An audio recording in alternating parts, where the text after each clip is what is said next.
Have you ever had a meal and then about 15 to 30 minutes after the meal, you feel an intense pressure and intense bloating really up high? Feels like food is sitting in your stomach like a brick, and there is no way you could even think about having another bite of food.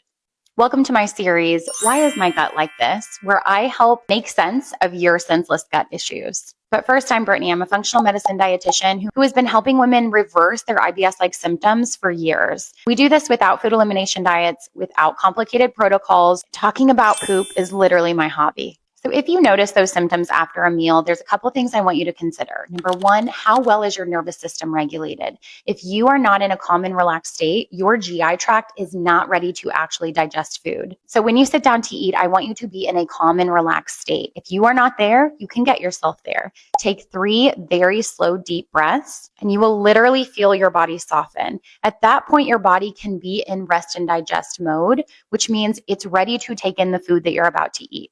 The other thing that you want to do is make sure you're chewing to an applesauce consistency and slowing down. What I've noticed with clients is that they don't take these things seriously because they're free and they seem really simple. But I'm telling you that this alone might fix over 50% of your symptoms.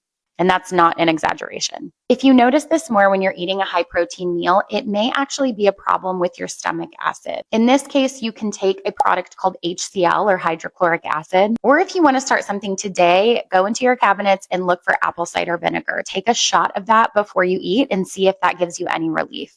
What's causing that uncomfortable feeling if you don't have enough stomach acid is that protein specifically is sitting in your stomach and it's fermenting and creating excess gas and pressure. You restore proper stomach acid, your food actually digests, you have less protein fermentation and less gas production as well, which means less gas and bloating after a meal.